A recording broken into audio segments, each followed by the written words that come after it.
அடிப்படையாக பரிசுத்த ஆவியானவருடைய செயல்கள், பரிசுத்த ஆவியானவருடைய வரங்கள், பரிசுத்த ஆவியானவர் வேதத்தின் மூலமாக தம்மை எப்படியாக வெளிப்படுத்தியிருக்கிறார் என்கிற பல காரியங்களை கற்று வருகிறோம். கடைசி 2 செய்திகளாக நாம் பரிசுத்த ஆவியானவருடைய மிக அடிப்படையான காரியமான ஆராதனையில் ஆவியானவருடைய பணி என்ன என்கிற செய்தியை நாம் இப்பொழுது சிந்திக்க இருக்கிறோம். இப்போது ஆராதனைனா என்னன்னு பார்க்க போகிறதில்ல. ஆராதனையில் ஆவியானவருடைய செயல்பாடு, ஆவியானவர் ஆராதனையில் என்ன செய்கிறார். ஏன்னா அன்றைக்கி நடைமுறையில் ஆவியானவர் இல்லாத ஆராதனை இல்லை, ஆவியானவரை பெரிய உயர்த்தி ஆராதிக்கிறோன்ற ஒரு பிம்பத்தை கட்டி கொண்டு இருக்கிறார்கள். இதுதான் ஆவியானவர் ஆசீர்வதிக்கக்கூடிய ஒரு ஆராதனை. ஒரு ஆராதனையில் ஆவியானவர் இருந்தால் இதெல்லாம் இருக்கணும் அப்படின்னு சொல்லி பல காரியங்களை சொல்கிறாங்க. ஆனால் வேதம் ஆராதனை குறித்து என்ன சொல்கிறது, ஆவியானவருடைய பணியை குறித்து முதலாவது என்ன சொல்கிறது,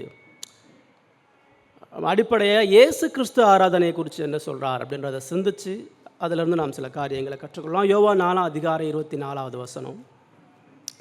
யோவான் 4:24 வசனம் யாராவது சத்தமாக வாசிங்க.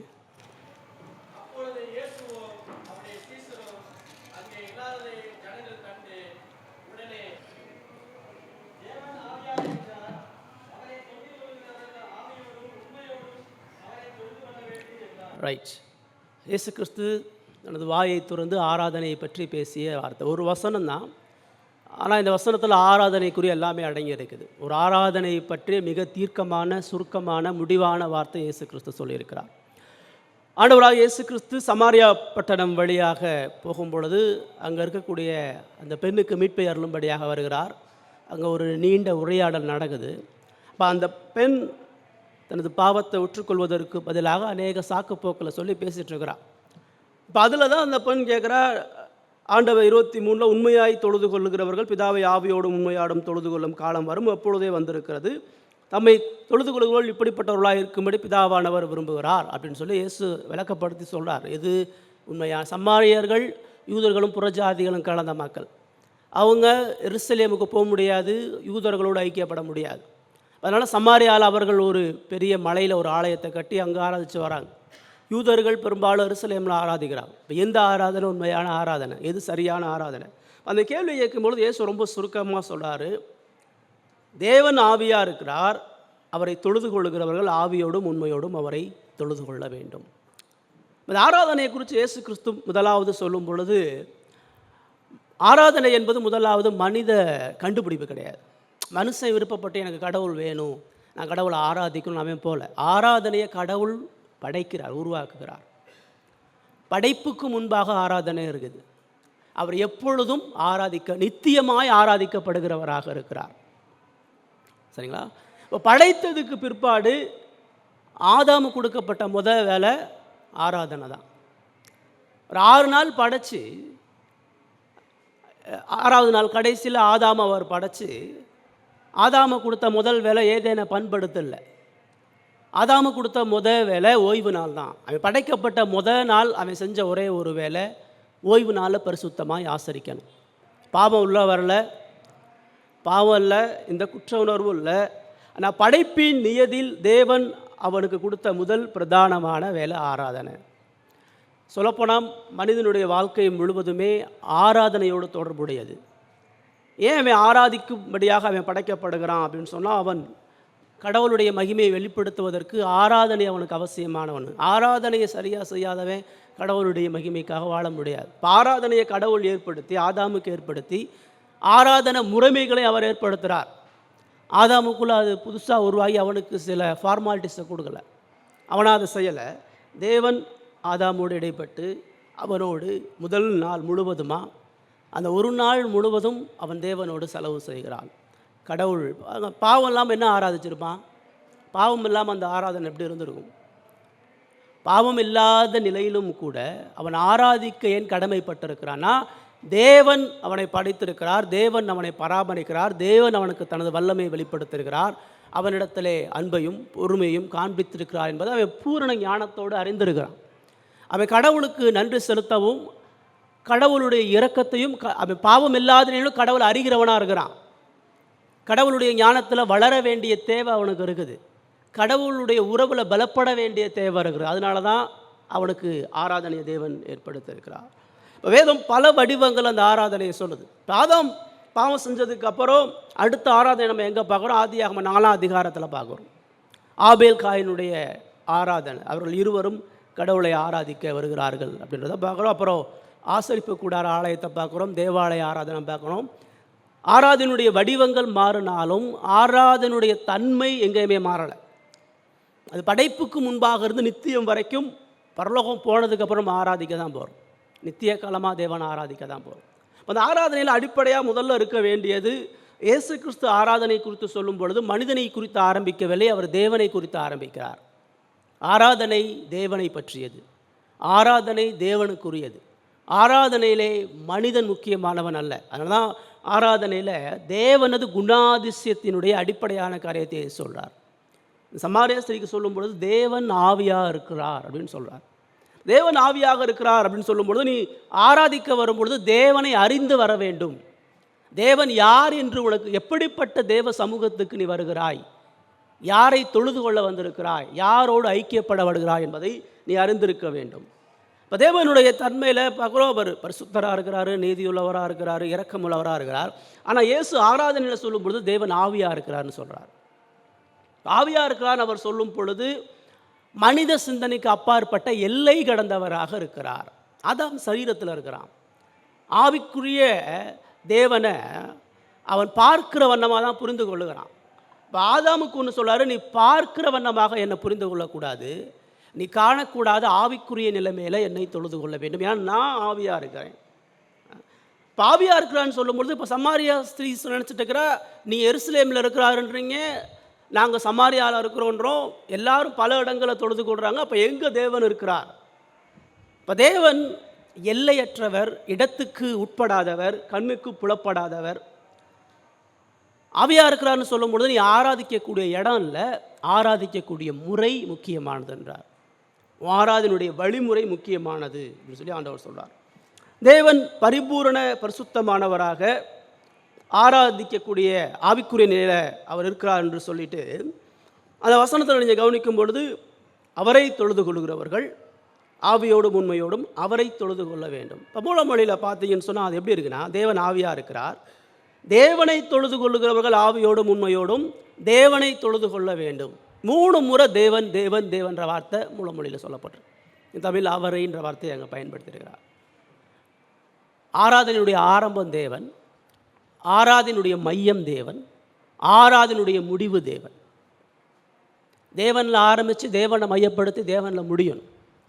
அதுதான் 3 முறை மெய்யாகவே மெய்யாகவேன்னு சொல்லும்பொழுது அது எவ்வளோ பெரிய அழுத்தம் இருக்கிறதோ, பரிசுத்தர் பரிசுத்தர் பரிசுத்தர் என்று சொல்லும்போது அதில் எவ்வளோ ஒரு உறுதித்தன்மை இருக்குதோ, அதே போல் ஆராதனைன்னு சொல்லும் பொழுது தேவன் தேவன் தேவன். அதுதான் அவர் ஸ்டேட்மெண்ட்டாக அந்த பெண்ணுக்கு முன்னிலைப்படுத்துகிறார். நாம் எப்படி அவரை தொழுது கொள்ளணுன்ற வழிமுறையும் உரிமையும் அவருக்கு மட்டும்தான் இருக்குது. அவர் ஆராதனையை உருவாக்குறதுனால அவர் தான். இப்போ என் வீடு இருக்குன்னா என் வீட்டில் எங்கே வரணும், எங்கே நீங்கள் வந்து உட்காரணும் நான் தான் முடிவு பண்ணுவேன். நீங்களாம் வந்துட்டு இஷ்டத்துக்கு செயல்பட முடியாது. இப்போ கடவுளை ஆராதிக்க போகும் பொழுது கடவுள் அவருடைய வழிமுறையில், அவருடைய எதிர்பார்ப்புகள், அவருடைய சித்தப்படி அவரை ஆராதிக்கும்படியாக நம்மை அழைக்கிறார். ஆராதனை குறித்த தெளிவான உறுதியான வெளிப்பாட்டை தனது வார்த்தையின் மூலமாக தேவன் வெளிப்படுத்தி இருக்கிறார். ஆராதனைக்கு முதல்ல தேவன் தன்னை வெளிப்படுத்தினாதான் ஆராதிக்க முடியும். அவர் தன்னை வெளிப்படுத்தாமல் எந்த மனிதனும் அவரை ஆராதிக்க வர முடியாது. அதான் இயேசு கிறிஸ்து மிக தெளிவாக அவர் அங்கே சொல்றார். ஆராதனைக்கான அழைப்பு கடவுளிடமிருந்து வருகிறது. நீங்கள் கவனிக்கக்கூடிய ஆராதனை முறைமையில் இப்போ நம்ம சீர்திருத்த சபையாக நீ ஆராதனை நம்ம எதை ஃபஸ்ட்டு பண்ணுறோம்? வேத வசனத்தை வாசித்து தான் நம்ம ஜெபிக்க போகிறோம். கால் டு த வேர்ஸ் அல்லது கால் டு த ப்ரேயர்னு சொல்லி வேதத்தை திறந்து கடவுளுடைய குணாதிசயத்தையோ ஆராதனைக்கான அழைப்பையோ திறந்து வாசிச்சுட்டு ஜெபிக்க போகிறோம். மற்ற சபையில் போனீங்கன்னா ஜெபத்தில் ஆரம்பிப்பான், இல்லது பாடலில் ஆரம்பிப்பான், துதியில் ஆரம்பிப்பான். சீர்திருத்தவாதிகளாக நீங்கள் நானும் ஏன் வேதத்தை வசனம் ஆராதனைக்கு நான் அழைக்கல, ஆராதனைக்கு கடவுள் ஒன்று அழைக்கிறார். ஆராதனைக்கு நீ வரல, ஆராதனைக்கு தேவன் உன்னை வான்னு கூப்பிட்றாருன்றதுக்காக தான் நம்ம வேதத்தை திறந்து வாசித்து ஆரம்பிக்கிறோம். ஆராதனை நம்ம முக்கியம் அல்ல, தேவன் முக்கியம். மற்ற ஆராதனையை கவனிச்சிங்கன்னா, அவன் ஜெபிக்கும் பொழுது நான் வேண்டுதல் பண்ணி கடவுளை கூப்பிட்றேன்றான். நாங்கள் ஆராதிக்கிறோம், நீங்கள் இறங்கி வாங்கன்றான். நாங்கள் கூடி இருக்கிறோம், நீங்கள் இப்போ உங்கள் பிரசன்னத்தை கொடுங்கன்றான். அப்படி இல்லை, நம்ம கூப்பிட முடியாது, நம்ம அழைக்க முடியாது.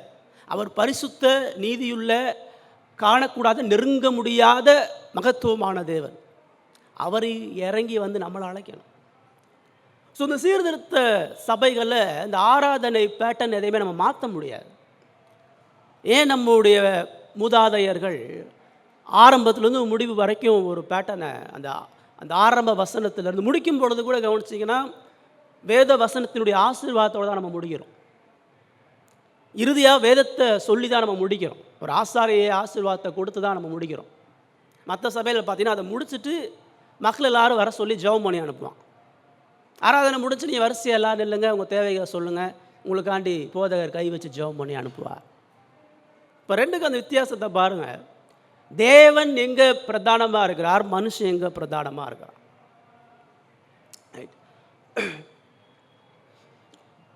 நிறைய சபைகளுடைய ஆராதனை வேலைகளை நம்ம கேட்கக்கூடிய வார்த்தை, தேவனே நாங்கள் உம்மை ஆராதிக்கும்படியாக வந்திருக்கிறோம், நீர் உமது பிரசன்னத்தை எங்களுக்கு ஊற்றும், உமது ஆவியானவருடைய அனுகிரகத்தை எங்களுக்கு தாரும், நாங்கள் உமது சமூகத்தில் வந்திருக்கிறோம், நீர் இறங்கி வாரும். இதுதான் புறஜாதி ஆராதனை. கடவுளை அறியாதவே இப்படி தான் அவன் தன்னுடைய தொழுகையின் மூலமாக, தன்னுடைய வேண்டுதல் மூலமாக, தன்னுடைய இசையின் மூலமாக, தானுடைய துதிகள் மூலமாக கடவுளை அவன் கூப்பிடுவான். கிறிஸ்தவத்தில் அது கிடையவே கிடையாது. வேதபூர்வமான வழிபாட்டில் ஆதாம தேவன் கூப்பிட்றார், ஆபேல் காயினை தேவன் அழைக்கிறார், தேவன் சிஸ்டத்தை ஏற்படுத்தார், இப்படி தான் நீ சமூகத்துக்கு வரணும். ஆசரிப்பு கூடாரத்தை மோசையை உண்டு பண்ணலை, தேவன் சொல்கிறாரு எப்படி நீ உண்டு பண்ணணும் என் சமூகத்துக்குன்னு. தேவாலயத்தினுடைய திட்டத்தை தேவன் உண்டு பண்ணுகிறார். புதிய ஏற்பாட்டு ஆராதனை முறையை இயேசு கிறிஸ்து வடிவமைத்து கொடுக்குறார். நினச்சபடி ஆராதிக்க முடியாது. நீங்கள் எதிர்பார்க்கக்கூடிய கலாச்சாரத்துக்கு ஏற்ற மாதிரி என் சமுதாயத்துக்கு இது புரியாதுங்க, என் மக்களுக்கு, நாங்களாம் மலையில் இருக்கிறோம், கிராமத்தில் இருக்கிறோம், படிப்பறிவு இல்லாத இடத்துல இருக்கிறோம், இப்படி தான் ஆராதனை ஆரம்பிக்கணும், அதெல்லாம் வேதம் சொல்லலை. தேவன் தனது ஆராதனையை முதன்மைப்படுத்துகிறவராக இருக்கிறார். வேதாகம ஆராதனையில் ஆராதிப்பதற்கான எல்லா காரியங்களையும் தேவன் செய்து முடித்து விட்டார். ஆராதனை நீங்கள் நான் செய்கிறதுக்கு அது இல்லை. அவரோடு ஐக்கியப்படவும், அவரை அறிந்து கொள்ளவும், அவரை உறவு கொள்வதற்கும் அவர் கம்ப்ளீட் பண்ணியிருக்கிறார். உங்களை பங்கெடுக்க தான் கூப்பிட்றார், உங்களை கவனிக்க தான் கூப்பிட்றார், அவர் பேசுகிறத கேட்க தான் கூப்பிட்றார், அவரோடு உறவு கொள்ள தான் கூப்பிட்றார். ஆராதனுடைய மையம் கடவுளுடைய மகிமை, கடவுளுடைய விருப்பம், கடவுளுடைய பரிசுத்த குணாதிசயங்கள் ஆராதனையில் பிரதானப்படுத்தணும். இப்போ தேவன் ஆவியாக இருக்கிறார்னு சமாரியாஸ்திரிக்கு சொல்லும் பொழுது கடவுளுடைய பரிசுத்த குணாதிசயங்களை உணர்ந்து அறிந்து புரிந்து ஆராதனைக்கு நீ வாழ்றார். இப்படி போகிறோமா? நீங்கக்கூடிய சபைகள் கடவுளுடைய குணாதிசயம் தெரியுமா? நவீன கால சபைகளில் கடவுளை குறித்து என்ன அறிவு உங்களுக்கு புகுத்தப்படுகிறது, அவருடைய பரிசுத்தத்தை குறித்து என்ன சொல்லப்படுகிறது, நீதியை குறித்து என்ன சொல்லப்படுகிறது, கிருபையை குறித்து என்ன சொல்லப்படுகிறது. தேவன் யாருன்னு தெரியாமல் அவரை ஒருபொழுது நம்ம ஆராதிக்க முடியாது. வேதபூர்வமான சபையை நம்ம கற்றோம், வேதபூர்வமாக கடவுளை ஆராதிக்கணும். ரொம்ப நம்முடைய சிந்தனையில் கவனமாக இருக்கணும். நான் கடவுளுடைய ஆசீர்வாதத்தை பெற போகிறேன், நான் கடவுளுடைய நன்மையை பெற போகிறேன், நான் எதையாச்சும் பெறுவதற்காக ஆராதனைக்க போகிறேன்னு சொன்னால் அது போலியான ஆராதனை, அது மாய்மாலமான ஆராதனை, அது உண்மை இல்லாத ஆராதனை. ரெண்டாவது, ஆராதனை அப்படின்னு சொல்லும் பொழுது இயேசு கிறிஸ்து இன்னொரு விஷயத்தை முக்கியப்படுத்தி சொல்கிறாரு. அவரை தொழுது கொள்ளுகிறவர்கள் ஆவியோடும், இந்த ஆராதனைன்ற வார்த்தை சில இடங்களில் தான் வேதம் பயன்படுத்துது. சில இடத்துல வழிபாடு செய்தார்கள்னு சொல்லுது, சில இடத்துல வணங்கினாகன்னு சொல்லுது, சில இடத்துல சாஷ்டாங்கமாய் விழுந்தார்கள்னு சொல்லுது, சில இடத்துல ஜபித்தார்கள், தேவனோடு நடந்தார்கள். இது எல்லாமே ஆராதனையோடு தொடர்புடைய வார்த்தைகள் தான். இல்லை, இப்போ ஆராதிப்பவர்கள் அவரை ஆவியோடும் உண்மையோடும் அவரை தொழுது கொள்ள வேண்டும். இப்போ கடவுள் யாருன்னு சொல்லிட்டாரு, இப்படி தான் நீ புரிஞ்சு ஆராதனைக்கு வரணுன்றாரு. ரெண்டாவது, இப்படி நீ கடவுளை ஆராதிக்கும் பொழுது நீ ஆவியோட தொழுது கொள்ளணும். தேவன் ஆவியாக இருக்கிறனால ஆவியோட தொழுது, இப்போ ஆவியோட தொழுது கொள்ளணும் அப்படின்னு சொல்லும் பொழுது இயேசு கிறிஸ்து என்ன சொல்ல வரார், நீ உள்ளான மனம் மாற்றத்தோடு ஆவி புதுப்பிக்கப்பட்டு நீ தொழுது கொள்ளப்பட வேண்டும்ன்றார். அப்படின்னா நீ மாம்சத்தில் தொழுது, நீ ஆவியோட தொழுது கொள்ள, நீ மாம்சத்தில் தொழுது கொள்ளக்கூடாது, முடியாது. மாம்சம் சொல்லும் பொழுது பாவத்தோடு தொழுது கொள்ள முடியாது, மாம்ச கண்களோடு தொழுது கொள்ள முடியாது, மாம்ச சிந்தையோடு தொழுது கொள்ள முடியாது, மனித சித்தத்தோடு மனித எண்ணங்களோடு நீ தொழுது கொள்ள முடியாது. ஆவியோடு தொழுது கொள்ளும் பொழுது ஆவியின் உதவியோடு, ஆவியினுடைய ஆளுகையோடு, ஆவியினுடைய துணையோடு, பரிசுத்த ஆவியானவருடைய துணை இல்லாமல், பலன் இல்லாமல், ஆவிக்குரிய வெளிச்சம் இல்லாமல் ஒரு உண்மையாக நீ கடவுளை ஆராதிக்க முடியாது என்று சொல்கிறார். ஆராதனை என்பது சொந்த முயற்சினால் வருவதல்ல. ஆவியானவர் பாவியோடைய இருதயத்தில் செயல்பட்டு ஆராதிக்கக்கூடிய பலனையும், ஆராதிக்கக்கூடிய ஞானத்தையும், ஆராதிக்கக்கூடிய சுயாதீன புத்தியையும் தேவன் ஒரு மனிதனுக்கு, ஒரு திருச்சபைக்கு கொடுக்காம அவன் ஒரு பொழுதும் உண்மையான ஒரு ஆராதனையை தேவனுக்கு செலுத்த முடியாது. ஆராதனை என்பது மனமாற்றம் அடைந்த மனிதன், மறுபிறப்பு அடைந்த, ஆவியினால் பிறக்கப்பட்டவன் தான் ஆவியில் ஆராதிக்க முடியும். இப்போ யார் உண்மையை ஆராதிக்க முடியும்னா, கிறிஸ்துவால் ரட்சிக்கப்பட்டவனால, பாவத்தை அறிக்கிட்டவனால, மனம் திரும்பினால மட்டும்தான் உண்மையான ஆராதனை செலுத்தப்பட முடியும். மனமாற்றம் அடைஞ்சவன் தான் ஆராதனை ஆவிக்குரிய காரியங்களுக்காக தன்னை ஈடுபடுத்தி கொள்கிறவனாக இருப்பான். ஆனால் இன்றைக்கி இருக்கிற ஆராதனை வெளிப்புற உணர்ச்சிகளை மையப்படுத்தக்கூடிய ஆராதனை. உனக்கு ஆத்ம நிலை தெரியலை, ஆவியினால் மறுபறுப்பு அடையணும்னு தெரியலை, ஆவிக்குரிய தேவனை ஆவிக்குரிய முறையில் தான் அணுக முடியும், தொழுது கொள்ள முடியும்னு தெரியலை. அதனால தான் அவன் சரீர உணர்ச்சிகளை தூண்டி ஆராதிக்க பார்க்குறான். மாம்சத்தின் வழியில் மாம்ச உணர்ச்சிகளை தூண்டி ஆராதனை அவன் சொல்ல வருகிறவராக இருக்கிறான். இப்போ கடவுளை அறியாதவனுடைய ஆராதனை கட்டுப்பாடற்று இருக்கும். ஆவியானவர் இருக்கிறார்னா அவர் ஒழுங்கின் தேவனா, ஆவிக்குரிய ஒழுங்கு முறையோடு தேவனை ஆராதிக்க தூண்டுவார். ஒரு ஆராதனை ஒழுங்கற்று இருக்குது, கட்டுப்பாடு இல்லாமல் தன்னுடைய உணர்ச்சிகளை ஒருத்தன் மேலோக்குறான்னு சொன்னால் அது ஒரு பொழுதும் ஆவிக்குரிய ஆராதனை இல்லை. வேதாகம் ஆராதனை தவிர மற்ற எல்லா பிரமத ஆராதனைகளும் இப்படி தான் இருக்கும். அது உணர்ச்சி சார்ந்த ஆராதனை. அதனால தான் அவன் கொட்டாடிக்கிறான், பாட்டு பாடிட்டு இருக்கிறான், மியூசிக் இன்ஸ்ட்ருமெண்ட்டை பெரிதாப்படுத்தி இயக்கிட்டு இருக்கிறான். அவன் கடவுளுக்கான சில சடங்குகளை செஞ்சு, சில பூஜைகளை செஞ்சு, சில அணுகுமுறைகளை செய்து கடவுளுடைய அருளை பெறணும்னு நினைக்கிறான். இதுதான் கிறிஸ்தவத்திலையும் இந்த புறஜாதி வழக்கத்தை பார்த்ததா அவன் இசையின் மூலமாக. நீங்கள் ஆராதனை பார்த்தீங்கன்னா ஃபால் போஸ்ட்லலாம் நீங்கள் பார்த்தீங்கன்னா துதி ஆராதனை, தேவ செய்தி அப்படின்னு போடுவாங்க. ஆராதனையில் துதி ஆராதனை தனியாக பிரிச்சுருவேன், அதுதான் ஆராதனை. தேவ செய்தி ஆராதனை கிடையாது. ஆராதனை வழிநடத்துபவர் இவர், ஆராதனையிலே செய்தி கொடுப்பவர் இவர்னு போடுறோமா. வேதத்தில் எங்கேயாச்சும் அதுக்கு இடம் இருக்குதா? வேதம் அதை சொல்லுதா?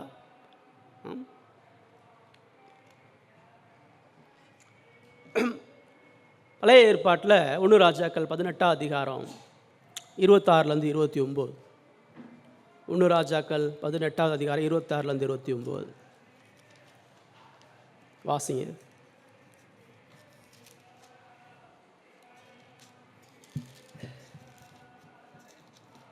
ஒன்று ராஜாக்கள் 18, 26லேருந்து 29.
இதுதான் புறஜாதி ஆராதனை.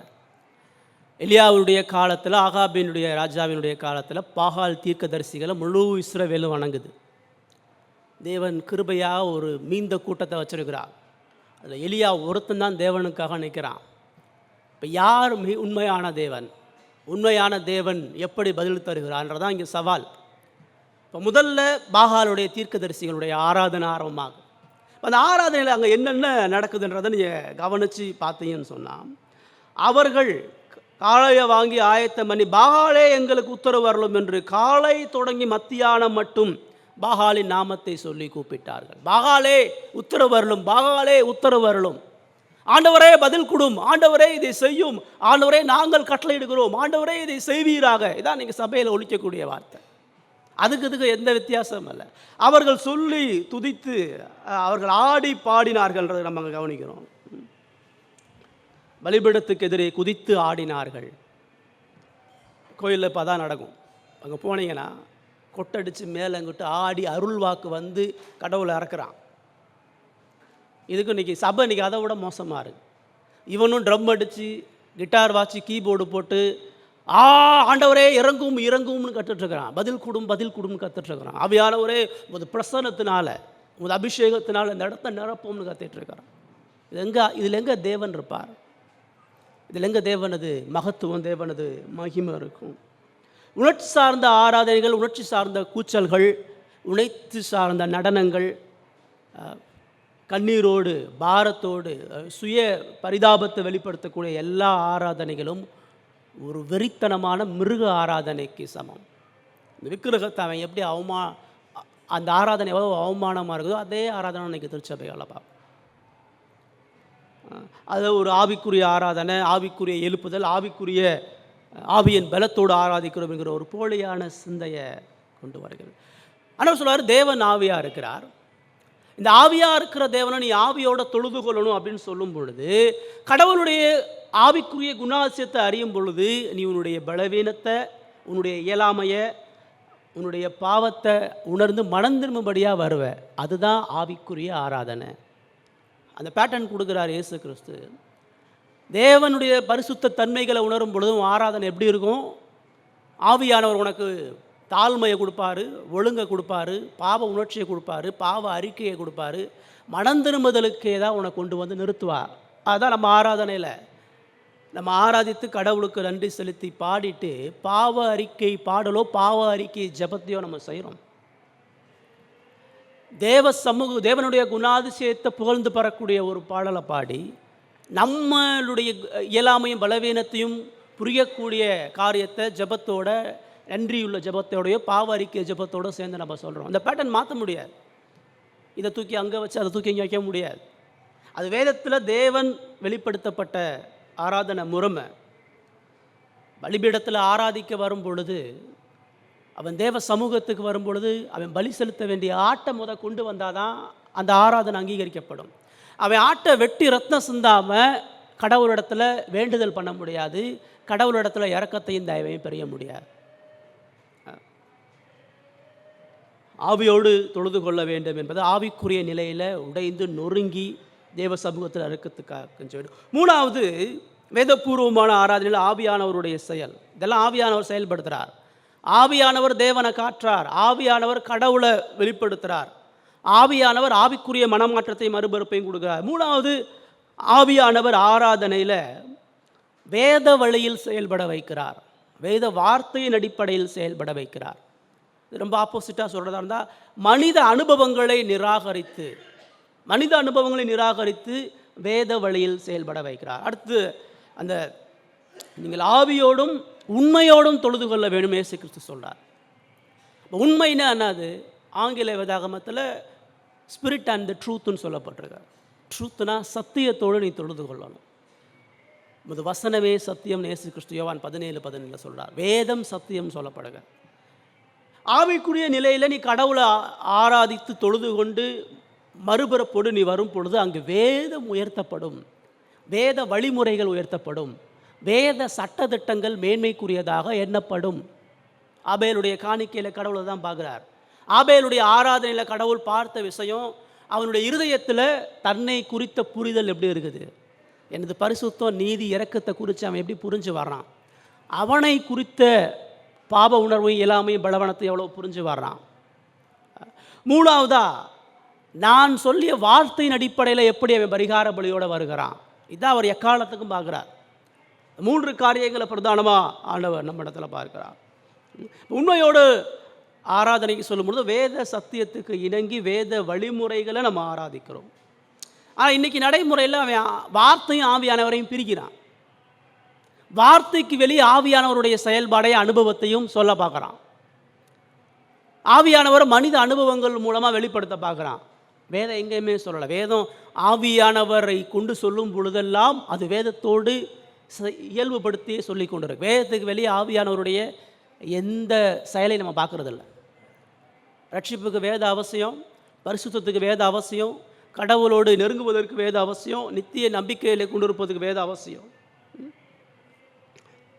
பாவியினால் வழிநடத்தப்படக்கூடிய ஆராதனையில் வெளிப்பாடுகள் எப்பொழுதும் வார்த்தைக்கு வெளியிலிருந்து ஒரு பொழுதும் வருவதில்லை. எபேசியர் 5:19.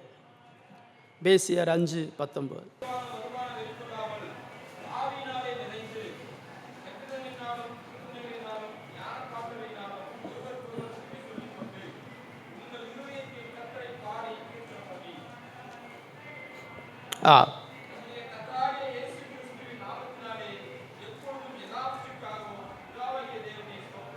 தெய்வ பயத்தோடே ஒருவருக்கு ஒருவர் கீழ்ப்படுத்தணும். இப்போ அந்த இடத்துல ஒரு விஷயத்தை சொல்கிறாரு.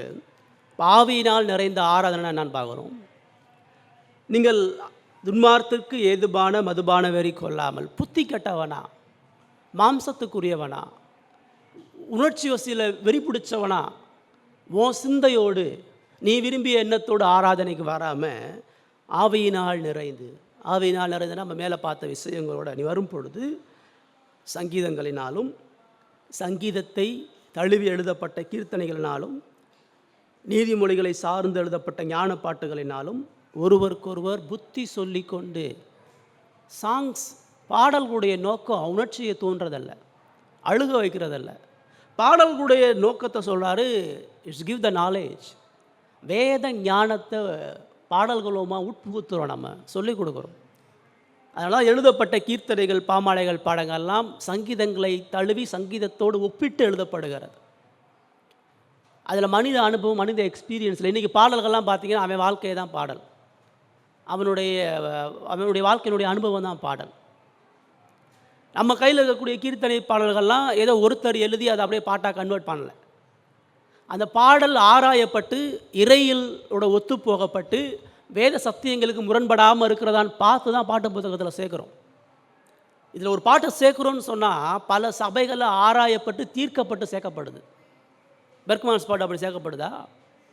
இன்றைக்கி இருக்கிற கண்டெம்ப்ரரி நிறைய பாடகர்களுடைய பாடலாம் சபையில் இஷ்டத்துக்கு மானாவாரியாக பாடிட்டுருக்குறாங்க. அதில் கடவுள் இருக்கிறாரா, வேதம் இருக்குதா, கடவுளுடைய மகிமை இருக்குதா, தேவனை குறித்து, மீட்பை குறித்து, கிறிஸ்துவ குறித்து என்ன சொல்கிறது? ஒன்றும் இல்லை. கலங்காதே மகனே, கலங்காதே மகளே, ஆகா நம்மளை சொல்கிறாரு. ஒரு தாய் தேற்றுவது போல கடவுள், இப்படிலாம் அவன் தன்னை குறித்து பாடும் பொழுது, நம்முடைய உணர்ச்சியை தூண்டும் பொழுது அதெல்லாம் நம்ம பாடுறோம். அந்த இடத்துல பவுல் தெளிவாக சொல்கிறார், உன் பாடல்கள், உன் துதிகள் எல்லாத்துலேயும் நீ புத்தி சொல்லி உன் இருதயத்தில் கர்த்தரை கீர்த்தனம் பண்ணி அவரை தொழுது கொள்ளுண்டார். பாருங்க, ஆவியினால் நிரப்பப்படுகிறது என்பது வேத வசனத்தால் ஆட்கொள்ளப்படுகிறது. பைபிளை எங்கே எடுத்து நீங்கள் வாசிங்க. ஸ்தேவான் ஆவியில் நிறைந்து என்ன பண்ணார்? பாட்டு பண்ணாரா? கத்துனாரா? ஆவியில் நிறைந்து வேத வசனங்களை சொன்னால். பேதுரு ஆவியில் நிறைந்து சங்கீதங்களையும் தீர்க்க தரிசனங்களையும் வெளிப்படுத்தி விளக்கப்படுத்தினான். பிலிப்பு ஆவியிலே இறங்கி சுவிசேஷத்தை பிரசங்கம் பண்ணா. பவுல் ஆவியிலே வைராக்கியம் கொண்டு இயேசுவே கிறிஸ்து என்று பிரசங்கம் பண்ணா. ஃபுல்லாக ஃபில்லிங் ஆஃப் த ஸ்பிரிட். வேதம் எங்கே ஆவியில் நிறைஞ்சான்னு சொல்லுதோ வேதத்தை உயர்த்தினான்னா சொல்லப்பட்டிருக்குது.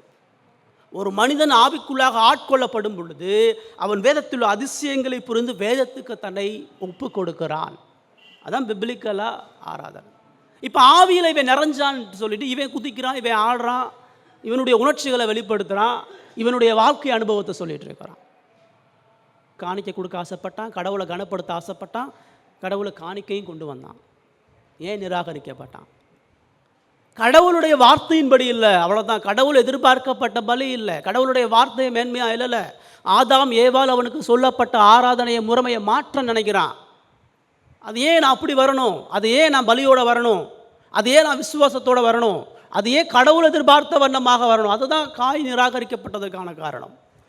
நாதாப் அபிகு அந்நிய அக்கினியை கொண்டு வரதுக்கான என்ன காரணம்? ஏன் அந்த அவர்கள் மட்டும் அக்கினியை கொண்டு வரணும், ஏன் அந்த அக்கினியை மட்டும் நான் தூக்கணும்? வேத வார்த்தைக்கு எதிராக இருக்கக்கூடிய எல்லா ஆராதனைகளையும் கடவுள் துணிகரமாக சங்கரிக்கிறார். சடுதியான அழிவை கடவுள் ஏற்படுத்துகிறார். ஆராதனையில் கடவுள் பக்தி வைராக்கியம் பாராட்டுறார். ஆராதனையில் அசட்டையாக இருக்கிறவன், ஆராதனையில் தூங்குறவன், ஆராதனையில் மனித உணர்வுகளை வெளிப்படுத்துகிறவன், ஆராதனையை அஜாக்கிரதை அணுகிறவனுக்கு சடுதியான நாசத்தை வேதம் எச்சரிக்கிறத நம்ம கவனிக்கிறோம்.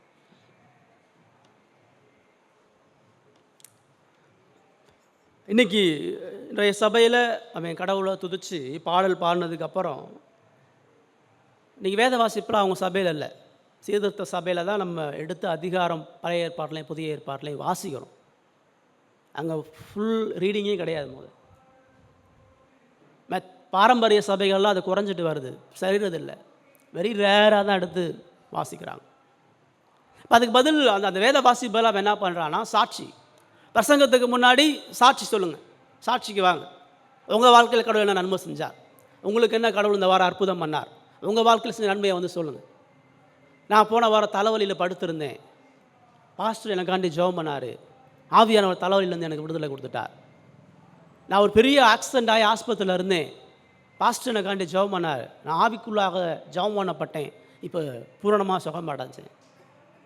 எல்லா சபையிலும் இருக்குது சாட்சி சொல்கிறது.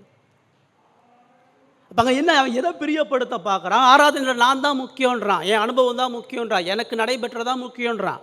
கடவுளுடைய வழிமுறையில் அங்கே முக்கியமானதாக இல்லை. அனுபவங்கள் இன்றைக்கி ஆராதனையில் பெரிதுபடுத்தப்படுகிறது. வேத வழியில் செயல்படலாம். வேதத்தில் இயேசு கிறிஸ்து சொல்கிறாரு, நீ சத்தியத்தோடு தொழுது கொள்ளணும், பாவியோடும் உண்மையோடும் தொழுது கொள்ளும் வேண்டும் என்று சொல்லும் பொழுது, நாலாவதாக நம்ம அதில் என்ன பார்க்குறோன்னு சொன்னான்,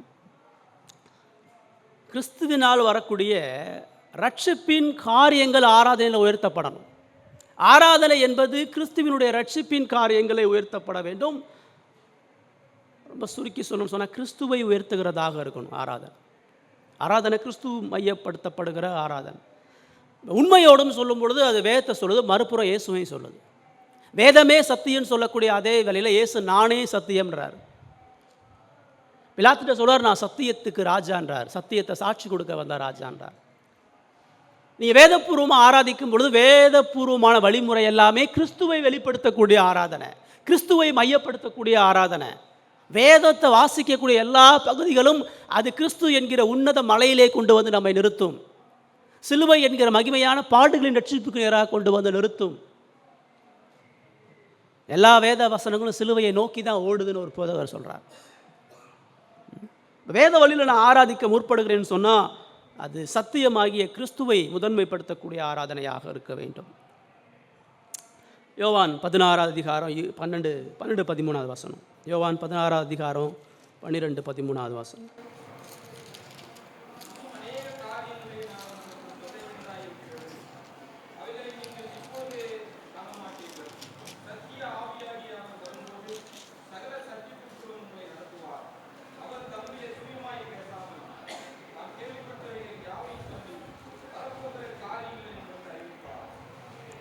பதினாலு.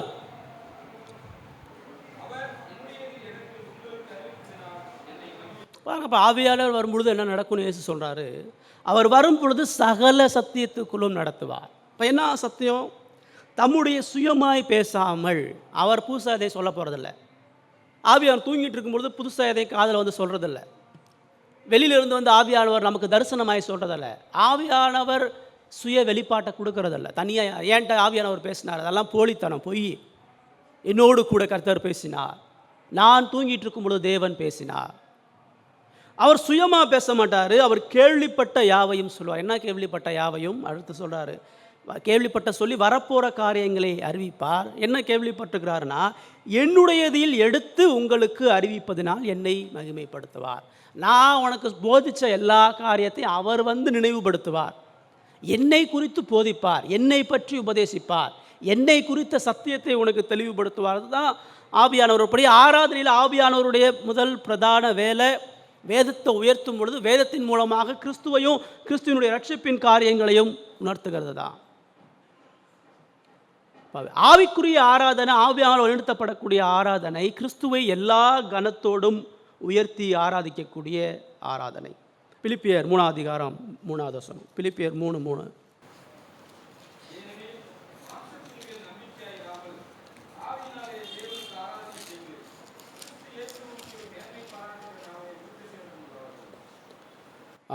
பாருங்க, இங்கே இயேசு சொன்ன அதே வசனங்களோடு ஒப்பிட்டு போகிறது. சொல்கிறாரு, தேவனுக்கு ஆராதனை செய்துன்ற வார்த்தை நடுப்பகுதியில் வருது, மூலமொழியில் ஃபஸ்ட்டாக வருது. எது தேவனுக்கு ஆராதனை?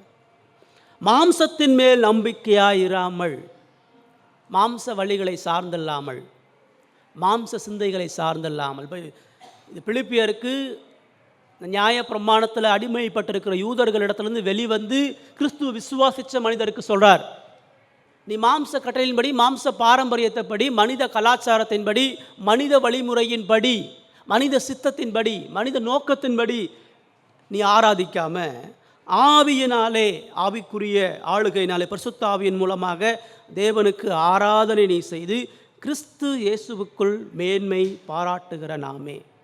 உண்மையாக தேவனுக்குள்ளாக ஆராதிக்கணும்னு சொன்னால் அது கிறிஸ்து இயேசுவை மேன்மை பாராட்டுகிற ஆராதனை, கிறிஸ்துவை மையப்படுத்தக்கூடிய ஆராதனையாக அது இருக்க வேண்டும் சொல்லி அவர் இங்கே சொல்கிறார்.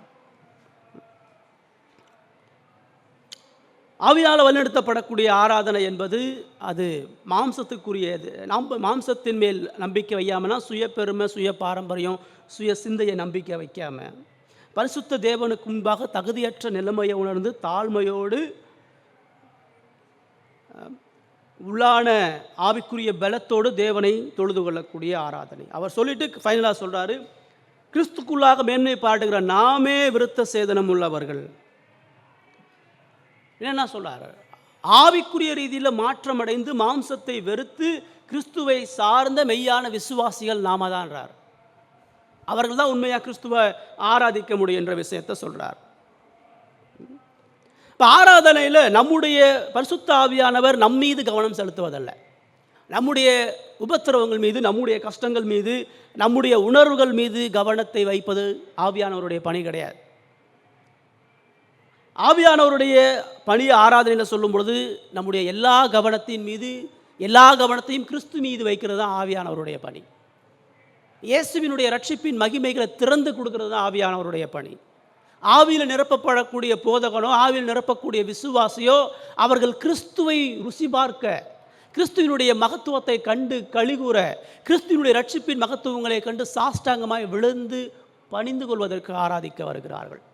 இது இருக்குதா இன்றைக்கி ஆராதனையில்? இது இந்த ஆராதனையில் அதனால அவனால் இயேசுவை சொல்ல முடியலை, இயேசுவை மகிமையாக சொல்ல முடியலை. இயேசுவை நோய் சுகப்படுத்துகிற ஒரு டாக்டராக தான் சொல்கிறான், இயேசுவை பணம் தரக்கூடிய ஒரு ஏடிஎம் மிஷினாக தான் சொல்கிறான், இயேசுவை குடும்ப ஆலோசனைக்கான ஒரு சைக்காலஜிக்கல் டாக்டராக தான் சொல்கிறான். அவனுக்கு இயேசு அவனுடைய அனுபவத்தோடு மட்டும்தான் சொல்ல முடியும். அவனுடைய மாட்சிமையோடு, நித்திய மகிமையோடு ஒரு பொழுதும் அவர்களால் சொல்ல முடியாது. இப்போ நாலாவதாக பார்க்குறோம், ஆவியால் ஆளப்படக்கூடிய ஆராதனை அது ரட்சிப்பின் காரியங்களை உயர்த்தக்கூடிய ஆராதனை.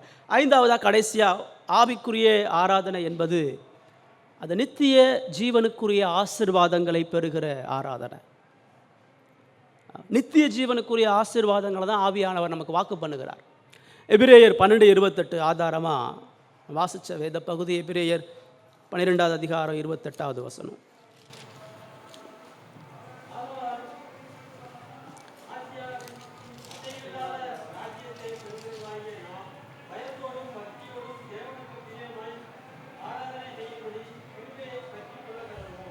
ரைட், இங்கே சொல்கிறாரு, பயத்தோடு பக்தியோடு ஆராதிக்கணும்னா முதல் என்ன செய்யணும்?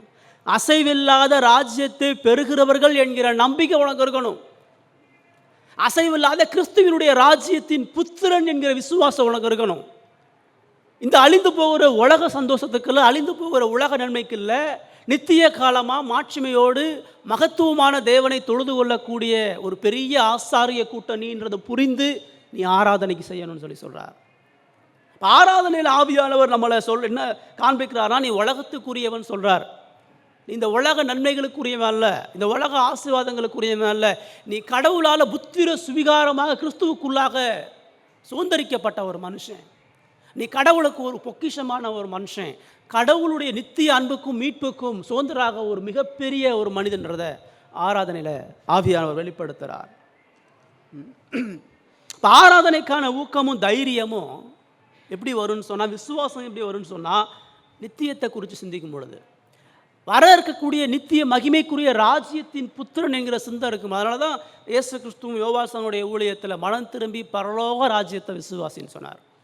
அப்போஸ்தலருடைய சுவிசேஷத்தில் முழுமையாக பரலோக ராஜ்யத்தினுடைய மேன்மைகளும் மகத்துவங்களும் சொல்லப்படுது. இயேசு கிறிஸ்துவினுடைய பெரும்பாலான உவமைகள் உபதேசங்கள் எல்லாவற்றிலும் நான் உங்களுக்கு ஒரு ஸ்தலத்தை ஆயத்தம் பண்ண போகிறேன், நீங்களும் நான் ஒற்றுமையாக என்றென்றும் இருக்கும்படியா அதை நான் செய்கிறேன் என்று சொல்லி சொன்னார். நித்திய அசைவில்லாத ராஜ்யத்தை பெறுகிறவர்களாக வரும் பொழுது தான் பயத்தோடு பக்தியோடு பிரியமாக ஆராதிக்க முடியும், தேவனுக்கு பிரியமாக ஆராதிக்க முடியும். நித்தியத்தை ருசி பார்க்கக்கூடிய மனுஷன்தான் கடவுளுக்கு முன்னாடி தனது பலவீனத்தையும் அற்பமானத்தனத்தையும் உணர்ந்து பணிவோடு தீவிரத்தோடு தேவனை அணுகிறவனாக இருக்கிறான். கடவுள் உங்கள்கிட்ட என்கிட்டையும் ஆராதனையில் எதிர்பார்க்குற ஒன்று பயபக்தி மட்டும்தான்.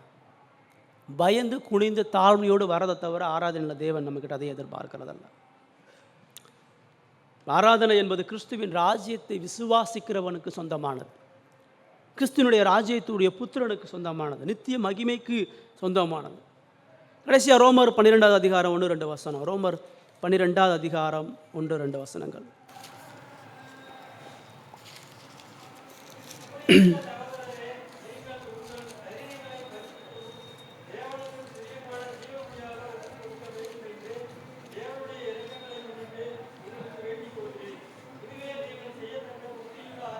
பெரிய முக்கியமான ஒரு வசனம். எது புத்தியுள்ள ஆராதனை, எது வேதபூர்வமான ஆராதனை? உங்கள் சரீரங்களை பரிசுத்தமும் தேவனுக்கு பிரியமான ஜீவ பலியாக ஒப்பு கொடுப்பது. இப்போ இதை என்ன பிரதானப்படுத்தி அங்கே சொல்ல வருகிறார்? இந்த உலக வாழ்க்கையை, இந்த உலகத்தில் நீ வாழக்கூடிய அற்பமான வாழ்க்கையில் பரிசுத்தத்தையும் ஆவிக்குரிய புதிதாக்குதலையும் உங்கள் சிந்தையும் எண்ணத்தையும் ஆவிக்குரிய மனிதனாக நீ மறுரூபப்படுத்தி ஒப்பு கொடுக்கிறது தான் உண்மையான ஆராதனை. எவ்வளோ தூரம் இந்த உலகத்தை விட்டு விலகி இந்த பிரபஞ்சத்திற்கு ஒத்த வேஷம் தெரியாமல் நீ கிறிஸ்துவனுடைய சாயலை தரித்து கொண்டு கடவுளுடைய சமூகத்துக்கு வருகிறது தான் ஆராதனை. இப்போ ஆராதனைன்னு சொல்லும் பொழுது ஏதோ அது ஞாயிற்றுக்கிழமை 2 மணி நேரம் போய் ஆலயத்தில் உட்காந்துட்டு வரதெல்லாம் ஆராதனை. எல்லா சபையிலையும் எல்லா மக்கள் மத்தியிலையும் இதான் சிந்தை. நான் 2 மணி நேரம் ஆராதனைக்கு போயிட்டு வந்து கட்டளையை நிறைவேற்றிட்டேன். ஆராதனை என்பது அது முழுமையான வாழ்க்கையோடு தொடர்புடைய ஒரு விஷயம். தேவனுடைய ஜீவ பலியாக உங்கள் வாழ்க்கையை முழுவதுமாக ஒப்பு கொடுக்கிறது தான் புத்தியுள்ள ஆராதனைன்னு சொல்லி சொல்கிறார்.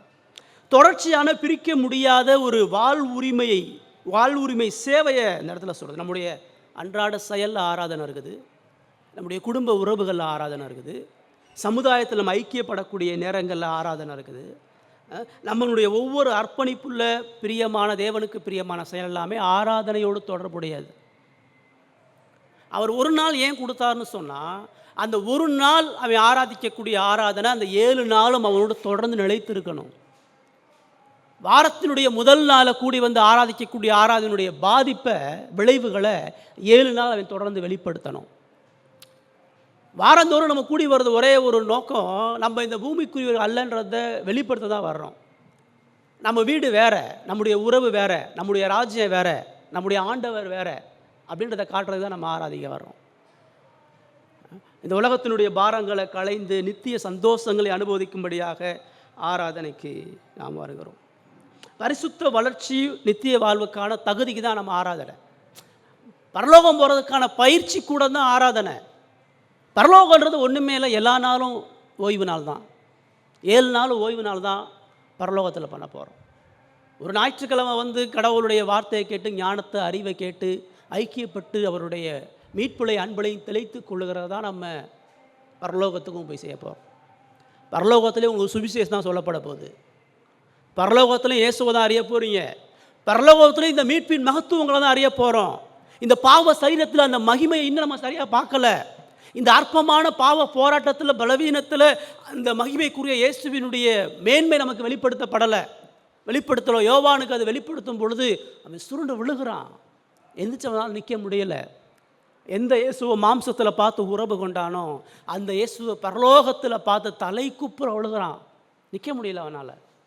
தேவதூதர்கள்லாம் சிங்காசனங்களை விட்டு இறங்கி 24 மூப்பர்களும் விழுகிறார்கள். அக்கினி ஜுவாலை போன்ற கண்களை உடையவரா, வெண்கலத்தை போல பாதங்களை உடையவரா, அவருடைய சிரசி, அவருடைய பரிசுத்தினுடைய அழகு, மாட்சியினுடைய அழகை பார்க்கும் பொழுது அதனுடைய ஈர்ப்பு, அதனுடைய ஆவல் எல்லாம் அங்கே போனதான் தெரியும். அதை ருசி பார்க்கறதுக்கு தான் வாரந்தோறும் இங்கே வரோம். அதனுடைய மேன்மையை தெரிந்து கொள்வதற்காக தான் நம்ம இங்கே வரோம். அப்போ தற்கால அழிந்து போகிற நன்மைகளுக்காக நாம் ஆராதிக்க வரலாம். ஆனால் இன்றைக்கி சபையில் ஆராதனை எல்லாம் பாருங்கள், உலக செழிப்பு உபதேசம் தான் நீங்கள் ஆராதனையே. உங்களுக்கு ஒரு வாக்கு தத்துவம், உங்களுக்கு ஆசீர்வாதமான ஒரு செய்தி, உங்களுக்கு மன ஆறுதலான ஒரு செய்தி, உங்கள் வாழ்க்கையினுடைய தராதரத்தை உயர்த்துறது, பொருளாதாரத்தை உயர்த்துறது, ஆரோக்கியத்தை குளிக்கிறது, வெற்றியை கொடுக்கறது, வெற்றியுள்ள கிறிஸ்துவ வாழ்க்கை, வெற்றியுள்ள குடும்ப வாழ்க்கை. இதுக்கு வேதத்துக்கு எந்த சம்மந்தமும் இல்லை. ஆராதனைன்ட்டு முழு இரவு ஜபம், நடுராத்திரி ஜபம், காத்திருப்பு ஜபம், தீர்க்க தரிசன திருவிழா, அற்புத பெருவிழா, அடையாளம், இதெல்லாம் எங்கே இருக்குது வேதம்? எங்கே சொல்லுது? இயேசு ரொம்ப தெளிவாக சொல்றாரு, தேவனை தொழுது கொள்ளுகிறவர்கள் ஆவியோடும் உண்மையோடும் அவரை தொழுது கொள்ள வேண்டும். இதான் ஆராதனுடைய அடிப்படை பேஸ். 5 அடிப்படையான விஷயம். இதை தான் நம்ம ஃபாலோ பண்ணுறோம். இந்த சீர்திருத்த சத்திய சபைகளை கொண்ட மக்களுடைய ஆராதனை முறைமைகள் ஏன் இப்படி இருக்குது? நம்ம வார்த்தையை பிரதானப்படுத்துகிறோம், பிரசங்கத்துக்கு அதிக நேரத்தை கொடுக்குறோம், பாடல்களுக்கு குறைவான நேரத்தை கொடுக்குறோம். அவன் 5 நிமிஷம் பிரசங்கம் பண்ணுவான், 3 மணி நேரம் பாட்டு பாடுவான். ஜபத்தை சுருக்கி கடவுளோடு செல்லக்கூடிய உறவிலையும் ஞானத்திலையும் வளர்வதற்கான காரியத்தை செய்கிறோம். அவன் ஜபத்தை அதிகப்படுத்தி கடவுளை குறித்த அறிவை மட்டுப்படுத்துகிறான். வேதத்தை திறக்கிறதில்ல, வாசிக்கிறதில்ல, தியானிக்கிறதில்ல, வேதத்தை உயர்த்துறதில்ல. அதனால கிறிஸ்துவை உயர்த்துறதில்ல, அதனால மகிமையை தெரியறதில்ல. அதனால தான் உலக ஆசீர்வாதத்தையோ உலக நன்மைகளையும் நித்தியத்தை எவனுமே பேச மாட்டான். அதில் எவனாச்சும் பரலோகத்தை பேசியிருக்கிறான்? யாராச்சும் நரகத்தை குறித்து பேசியிருக்கிறாங்க, நியாய தீர்ப்பை குறித்து சொல்லியிருக்கிறாங்க, சாபத்தை குறித்து பேசியிருக்கிறாங்க? அவன் பேச முடியாது. அவர்கள் உலக ஆசீர்வாதம், உலக சிற்றின்பம் அதுதான். புறமத ஆராதனைக்கும் இன்னைக்கு இருக்கக்கூடிய நவீன கால சபையுடைய ஆராதனைக்கு எந்த வித்தியாசமும் இல்லை. ஆனால் அங்கே தான் போகிறீங்க நிறைய பேர். அங்கே போய் நான் இயேசுவை ஆராதிக்க, அங்கே இயேசு கட்டாயம் இருக்க போகிறதே இல்லை. ஆவியானவர் வெளிப்படுத்தக்கூடிய இந்த அடிப்படையான காரியம் இல்லாத இடத்துல எப்படி இயேசு இருப்பார்? ஆவியானவர் இயேசுவை அவமானப்படுத்துவாரா? ஆவியானவர் இயேசுவை கனவீனப்படுத்துவாரா? வேதத்தை மீறுவாரா? வேதத்துக்கு செவி கூடாமல் இருப்பாரா? வேதத்தினுடைய மேன்மைகளை கண்டும் காணாமல் இருப்பாரா? ஆராய்ஞ்சு பாருங்கள். மறுபடியும் இந்த 5 விஷயங்களை ஞாபகம் வைத்துக் கொள்ளுங்கள். ஆராதனை என்பது அது மனிதனை மட்டுப்படுத்தி தேவனை மகிமைப்படுத்துவது. ஆராதனை என்பது உணர்ச்சிகளை விளக்கி மறுபிறப்பையும் மனமாற்றத்தையும் செயல்படுத்துவது. ஆராதனை என்பது வேதத்தை உயர்த்துவது. ஆராதனை என்பது கிறிஸ்துவின் ரட்சிப்பை உயர்த்துவது. ஆராதனை என்பது நித்திய மகிமைகளை வெளிப்படுத்துவது. இப்படிப்பட்ட சபை தான் உண்மையாக கிறிஸ்துவ மகிமைப்படுத்துகிற சபை. இப்படிப்பட்ட ஆராதனை தான் உண்மையான ஆராதனை. சீர்திருத்த சத்தியத்தை கூடிய நம்ம சபைகள் புரிஞ்சுக்கணும், ஏன் இந்த பேட்டர்னில் வச்சுருக்கணும், புதுசாக ஏதாச்சும் பண்ணலாமே. எல்லா வாரமும் இதே பிரசங்கமா, எல்லா வாரமும் இதே மாதிரி பாட்டா, எல்லா வாரமும் இந்த வழிமுறை தானா? இந்த வழிமுறையில் தான் அவர் மகிமையான காரியங்களை செய்து கொண்டிருக்கிறார். ஆதியிலிருந்து இந்த வழிமுறையில் தான் அவர் தனது மகிமையை வெளிப்படுத்தி கொண்டிருக்கிறார். ஜனங்களை ரட்சித்து கொண்டிருக்கிறார். தனது ராஜ்யத்தை கட்டி கொண்டிருக்கிறார். அப்போஸ்தலர்களும் சீர்திருத்தவாதிகளும் இந்த ஆராதனையை தான் செய்தார்கள். மனம் திரும்புவோம், நம்முடைய ஆராதனையை இன்னும் வேதபூர்வமாக சீர்படுத்துவோம். கர்த்தர் இந்த வார்த்தைகளை ஆசீர்வதிப்பார்.